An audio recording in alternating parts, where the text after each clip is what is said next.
Hi viewers, welcome to my channel SR style hub. आज हम perfect cutworks के साथ अपने गले का डिजाइन रेडी करेंगे। उसके लिए हमने डबल फोल्ड में ऐसे ही एक कैनवस पेपर ले लिया है, जिसकी जो लेंथ है वो तकरीबन 8.5 इंचेस है और उसकी जो विड्थ है वो 5 इंचेस तक है। अब उस पे हमने 4 इंचेस वाइड और 7 इंचेस डीप इस तरह से एक निशान लगा लेना है और एक बॉक्स शेप रेडी कर लेनी है, जिस तरह के आप स्क्रीन पे देख रहे हैं। निशान लगाने के बाद आप किसी भी स्केल की मदद से आप ये इस तरह से बॉक्स शेप बना सकते हैं। गले की लेंथ से 3 इंचेस डाउन पे शुरू करते हुए हमें गले की जो शेप है वो ड्रॉ कर लेनी है। आप इसको राउंड में, वी में या किसी भी और शेप में ड्रॉ कर सकते हैं। मैंने इस वी को थोड़ा कर्व में इस तरह से बनाया है, जैसा कि आपको स्क्रीन पे दिखाई दे रहा होगा। तो अब इस शेप के अंदर हम अपने परफेक्ट जो कट वर्क्स हैं वो बनाना सीखेंगे। ये वाली शेप ड्रॉ कर लेने के बाद आपने तकरीबन हाफ इंचेस डाउन पे दूसरा निशान लगा लेना है। पूरे गले की साइड पे इस तरह से आपने हाफ इंचेस करके एक लाइन ड्रॉ कर लेनी है। इन दोनों लाइनों के बीच में हम अपने कटवर्क्स जो हैं वो बनाएंगे। तो इस तरह से जो कटवर्क है हमारा वो बिल्कुल परफेक्ट तरीके से बनेगा, छोटा बड़ा नहीं होगा। और कटवर्क बनाने के लिए आपने कोई भी एक शेप ले लेनी है। जिस तरह अगर आपके पास राउंड शेप में आप कटवर्क बनाना चाहते हैं तो आप इसके लिए कोई भी लिड इस्तेमाल कर सकते हैं। मैंने जो है वो एक परफ्यूम का लिड ले लिया है। जितना बड़ा या छोटा आप कटवर्क बनाना चाहते हैं उसी हिसाब से आप लिड ले लीजिए। तो सबसे नीचे से हमने शुरू करते हुए इस तरह इन दोनों लाइंस के बीच में हाफ मून शेप की तरीके से हमने ये कटवर्क इस तरह से बना लिए हैं। अब आप देख रहे हैं कि ये जो कटवर्क्स आपको दिख रहे हैं ये बिल्कुल एक जैसे बने हैं, एक जैसी लेंथ है, चौड़ाई में भी एक जैसे हैं। अब हमने हाफ इंचेस डाउन करके एक और लाइन ड्रॉ करनी है, बिल्कुल अपने गले की शेप के हिसाब से हम इसको ड्रॉ करेंगे। ये हमारी आउटर लाइन होगी जिसके ऊपर हम गले की कटिंग करेंगे। जिस तरह से आप देखते हैं सबसे पहले हम उस लाइन पे कटिंग कर रहे हैं। उस लाइन की कटिंग करने के बाद अब हम अपने कटवर्क्स जो हमने बनाए हैं उनके ऊपर हमने अपनी कटिंग जो है वो कंप्लीट करनी होगी।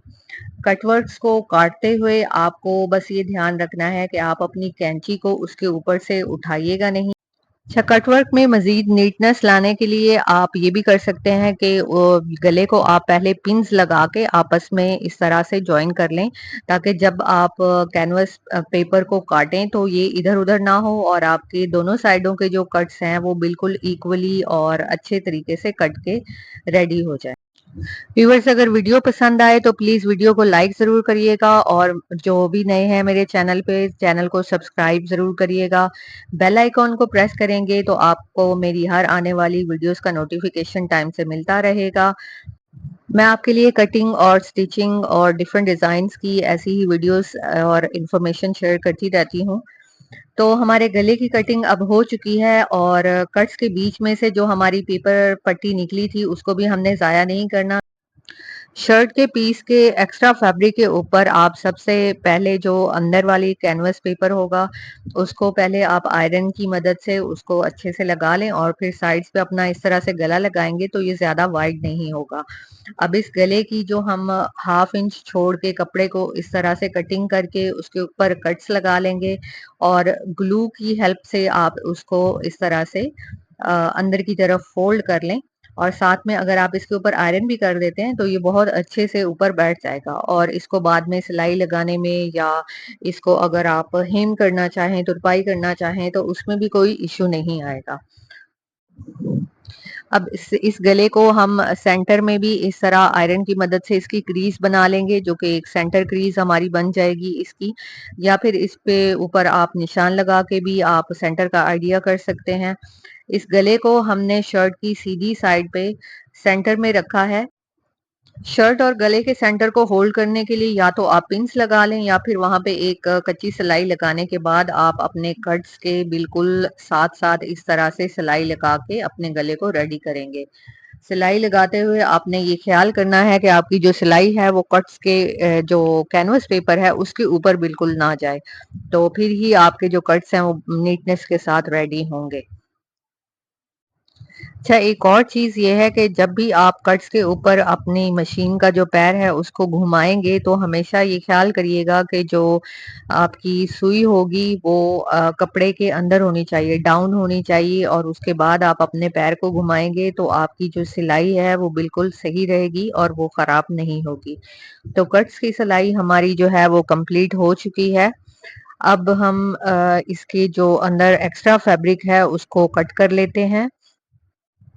हाफ इंच का मार्जिन छोड़ते हुए आपने कट्स के साथ साथ इस तरह से अपनी कटिंग जो है वो कर लेनी है गले की, और सेंटर में कट जब आपने लगाना है तो उसको बहुत ही ध्यान से लगाना है। सिलाई से पहले आप उसको खत्म कर दें। एक्स्ट्रा फैब्रिक को कट कर लेने के बाद आपने पूरे गले में छोटे छोटे कट्स भी लगा लेने हैं, और कट्स आप हमेशा सिलाई के एंड तक आप लगाएंगे, यानी आपकी जो सिलाई है वो कट्स के बीच में नहीं आनी चाहिए। पूरे गले में कट्स लगा लेने के बाद अब हमने इस गले को सीधा कर लेना है इस तरह से। इसको सीधा करने के बाद आप इसको आयरन की मदद से बिठा सकते हैं गले को। तो गले को सीधा करने के बाद इस तरह से कुछ हमारे कट्स की लुक आ रही है। इसको आयरन करके भी मैं आपको चेक करवा देती हूँ। ये बैक साइड से गले की लुक है, आप देख रहे हैं कि कितनी नीटनेस के साथ ये बन के रेडी हुआ है, और कट्स भी हमारे फिनिशिंग के साथ बने हैं। साइडों पे आप गले को हेम कर सकते हैं। तुरपाई करने के बाद गले में ज्यादा नीटनेस आ जाएगी। तो फ्रंट से भी ये आप देख सकते हैं कि कुछ फाइनल लुक में ये गला इस तरह से दिख रहा है। आई होप आपको आज की वीडियो जो है वो यूजफुल लगी होगी और पसंद आई होगी। मिलते हैं नेक्स्ट वीडियो में किसी खूबसूरत डिजाइन के साथ। तब तक के लिए अल्लाह हाफिज।